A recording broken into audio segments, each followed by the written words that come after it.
One of music's most iconic and deeply expressive voices was also the author of an album that would come to define a generation. Her name was Amy Winehouse. During the 2000s, she wasn't just another singer, she was an icon, the creator of the globally recognized masterpiece, Back to Black. She was widely and rightly called the voice of a generation, a rare talent whose emotional depth captivated millions from the moment they heard her on their speakers. Yet, behind the phenomenon was a brutally honest, jazz-trained songwriter. This was not an artist manufactured for the charts. This was a woman who filled countless notebooks with lyrics, channeling her life directly into her art, with a raw and unflinching candor that was almost shocking in its honesty. During a period of intense personal turmoil, she acted like a musical archaeologist. She unearthed the vintage sounds of 1960s girl group soul, blended them with the raw spices of modern R&B, and turned her own, very real heartbreak into a global phenomenon. This signature style, defined by its raw emotion and retro-modern sound, would become a blueprint for a new wave of superstar artists like Adele and Lana Del Rey. Armed with her pain, she presented her art to the world, not as a product, but as a desperate hope to process her own reality. The world was initially captivated by her talent, but it quickly became far more fascinated by her struggles. Her life, once private, was warped into a public performance, and her pain became the main attraction. The narrative was twisted until she was no longer seen as a genius, but as a tabloid spectacle, where her addiction and chaotic private life were deemed far more newsworthy than her breathtaking talent. How could a lighthouse, a beacon that guided so many emerging artists to shore, get so completely wrecked on its own rocks? And how was a woman so celebrated for her peerless talent simultaneously and systematically destroyed by the very exposure that made her famous? This is the remarkable and heartbreaking story of Amy Winehouse. The formation of the artist.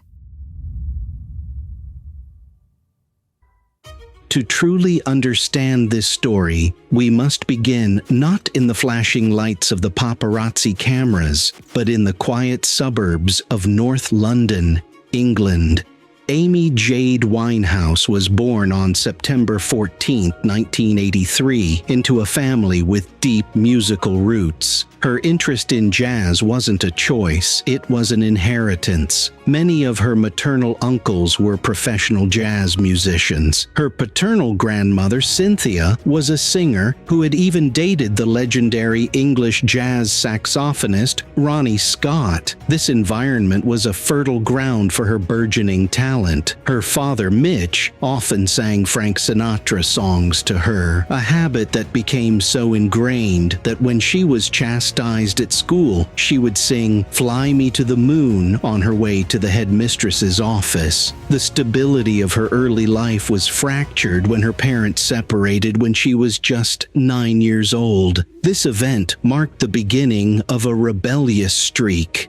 At just 10, she channeled her creative energies into founding an amateur rap group with her friend called Sweet and Sour, an early sign of her desire to blend genres and find her own unique voice. Recognizing her raw talent, her grandmother suggested she attend the Susie Earnshaw Theatre School on Saturdays. From there, she earned a place at the prestigious Sylvia Young Theatre School, where a teacher noted she was such a gifted writer she could become a novelist or journalist. Yet, her rebellious nature persisted. Reports claimed she was expelled for not applying herself and piercing her nose, a claim the school's founder later denied. She briefly attended the BRIT School, another famous incubator of of talent that would later produce artists like Adele. Her formal education may have been rocky, but her real schooling was happening at home.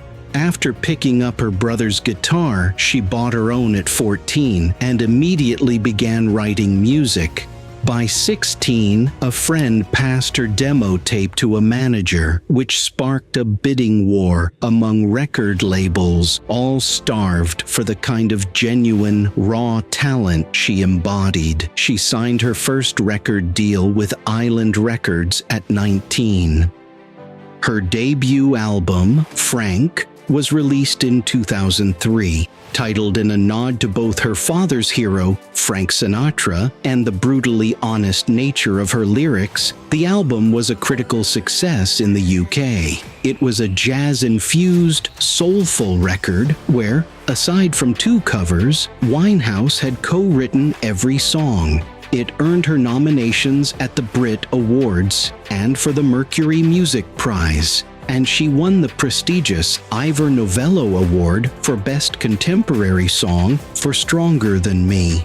Even then, however, Winehouse expressed dissatisfaction, stating she was only 80% behind the album because the record label had overruled some of her artistic decisions. This early clash was a preview of the lifelong battle she would face between her artistic integrity and the commercial demands of the industry. Her private life was no longer her own. It was as if her entire existence was put on a stage under a harsh, unforgiving spotlight, with every move magnified, judged, and eventually weaponized against her. The media documented her struggles with addiction and relationships, and Winehouse soon found herself at the center of a paparazzi storm where the only topic was her decline. For a young woman of immense, still developing talent, this was a unique and deeply disturbing education in the brutal mechanics of modern fame. In her music, she described the feeling of being treated like a casualty, a sentiment immortalized in the song that would make her a global superstar. "They tried to make me go to rehab," I said. "No, no, no. That defiance, that pain, and that chaos would soon be channeled into the studio." She had witnessed the dark side of fame firsthand, and the desire to translate her pain into art became a driving force, a necessary act of survival. For Winehouse, songwriting was not simply a career, it was like a pressure valve, the only way she could release the intense feelings that were building inside her. Genius at work. The genius emerges.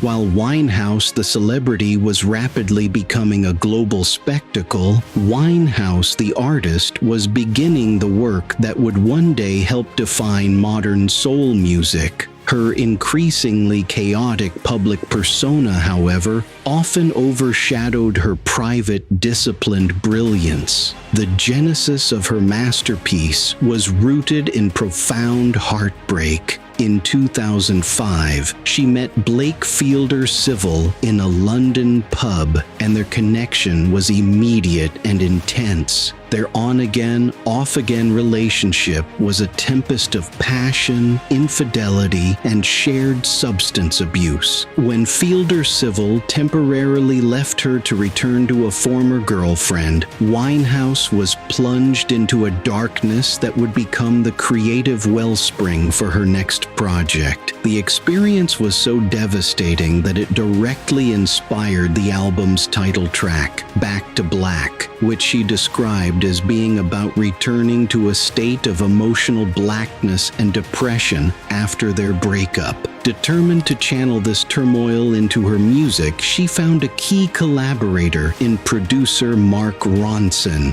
When they first met, he was a DJ and producer known more for hip-hop, and she was expecting an older man with a beard, not a contemporary. She played him 1960s girl groups like the Shangri-Las in his New York studio, and he was immediately inspired. Ronson created a simple piano melody, burned it onto a CD, and gave it to her. Winehouse went into a back room with the disc and, in about an hour, emerged with the complete lyrics for the song Back to Black. Ronson would later say the 6 songs they wrote together for the album were completed in just about a week. Working with both Ronson and her previous producer, Salam Remy, they architected a sound that was both classic and utterly new. Ronson enlisted the help of the Dap Kings, a Brooklyn-based soul band, to record the instrumental tracks live, often with a single microphone for the drums to capture a raw, vintage feel with plenty of sonic spill.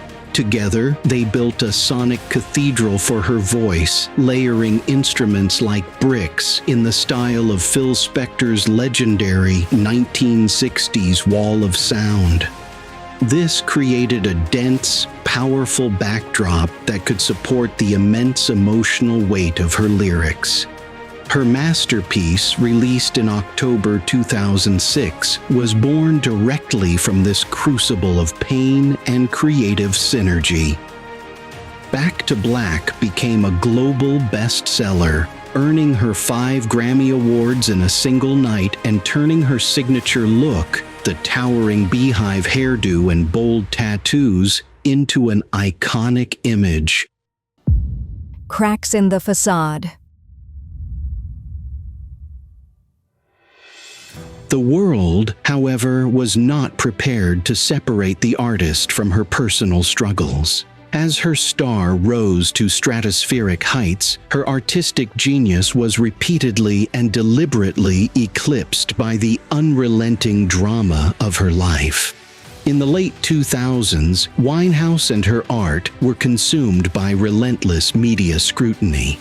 The public was reportedly baffled that such raw, generational talent could coexist with such profound self-destruction. The media's obsessive focus on her personal life was like owning a priceless vase, but only ever talking about the cracks in its surface. Every stumble, every public argument, every sign of intoxication was documented with a chilling glee. Photographers would camp outside her home, their pursuit so aggressive that she eventually won a court injunction in 2009 to keep them at a distance, citing that their behavior had made her life unsafe. Instead of focusing on her artistry, the tabloids cast Winehouse in the role of a poster girl for Britain's broken youth. She complied, but was reportedly horrified that her immense talent was being overlooked in favor of her addiction. This narrative was fueled by a series of disastrous public appearances. Her 2008 performance at the Glastonbury Festival was a chaotic affair. While she drew a huge crowd, she appeared distracted, physically scuffled with a member of the audience, and struggled to sing her own songs with any coherence. The spiral culminated in what would be her final concert in Belgrade, Serbia, in June 2011. She appeared on stage too intoxicated to perform, slurring words, forgetting lyrics, and at times simply wandering around while her band played on. The crowd of 20,000 people booed her off the stage, and the performance was described by the Serbian defense minister as a huge shame and a disappointment. The rest of her European tour was cancelled, and she was to be given as long as it takes to sort herself out. These public failings provided endless fodder for the tabloids that treated her life like a soap opera, always hungry for the next dramatic episode. Yet, even through this public humiliation, Winehouse's primary goal remained to be authentic in her music. That singular focus on her craft, that desperate need to express her truth, allowed her to endure the professional degradation to be true to her art. the media's response starkly illustrates the paradox of her life. Her pain was deemed more valuable than her person. She was a woman utterly committed to her craft, willing to endure almost anything to be true to her art, yet the world seemed far more interested in watching her burn. Paradox and legacy. So, what is the ultimate legacy of Amy Winehouse? Was she a brilliant artist, despite her pain, or in some tragic, inescapable way because of it? The answer appears to be both. Her turbulent life, particularly her relationship with Blake Fielder Civil, was the raw, potent fuel for her artistic engine. That pain gave her lyrics an authenticity that resonated with millions. Her subsequent fame, in turn, gave her a global platform and access to influential collaborators like Mark Ronson, who helped her realize her sonic vision. But that same celebrity became an insurmountable barrier. It was like a magnifying glass that made her talent seem larger than life, but also burned her with its intense, focused heat. Because her struggles were so public, so relentlessly monetized by the media, she was never allowed a moment of peace to heal. The story sold to the world was a hurricane of noise so loud it completely drowned out the person living inside of it. Today, however, the musical seeds she planted have grown into a forest. Artists like Adele have openly stated that Winehouse is the reason they write their own songs. In a 2021 interview, Adele said, "Because of her, I picked up a guitar. I owe 90% of my career to her." Lana Del Rey was so affected by Winehouse's death that she considered quitting music altogether, and her lyrics have paid tribute to Amy as one of her birds of paradise who never got to fly. They, and many others, adopted elements of her style: the lyrical candor, the blend of retro soul with modern sensibilities, and the powerful, emotionally driven vocal performances.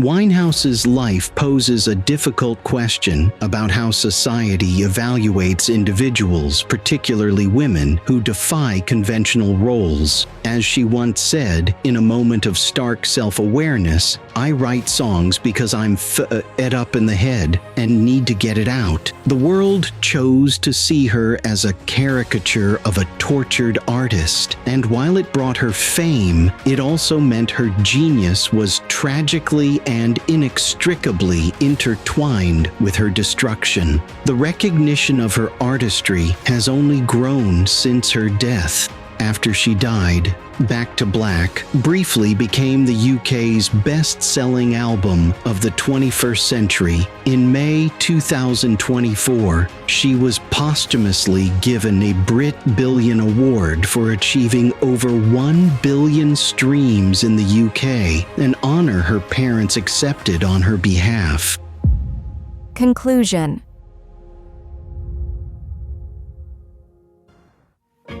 In the end, Amy Winehouse was both a major global star and a once-in-a-generation talent. The music she co-created was years ahead of its time, resurrecting the spirit of soul and jazz for a new era. While the public and media largely failed to see past her struggles during her lifetime, the principles of her artistry, her honesty, her defiance, and her deep respect for musical history are now fundamental to a new generation of musicians. Her story remains a fascinating, cautionary, and deeply important chapter in the history of both pop culture and music. It is a stark reminder of the human cost of our collective gaze and the brilliant light that can be extinguished when we focus only on the cracks.